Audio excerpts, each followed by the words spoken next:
Hello everyone! Hello kabagago! At for today's video, magbuhat ta og biko. Og karon magandam na tagkaha og nabutang na pud nato ang ato ang gata sa imo gikan gikuha. Og ato ni siyang imekos-mekos aron dali ra siya muluno. Empas ang rejuvenating. Laban Japan kay gipangalaan. Gata sa lobe, and this is the main ingredients sa tuang biko.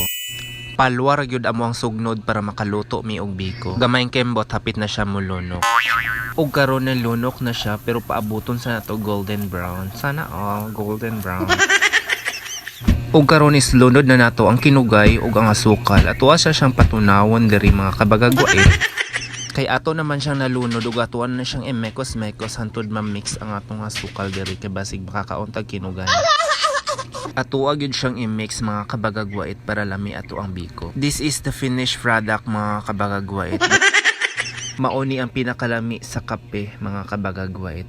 Thank you for watching. Have a nice day. Bye bye.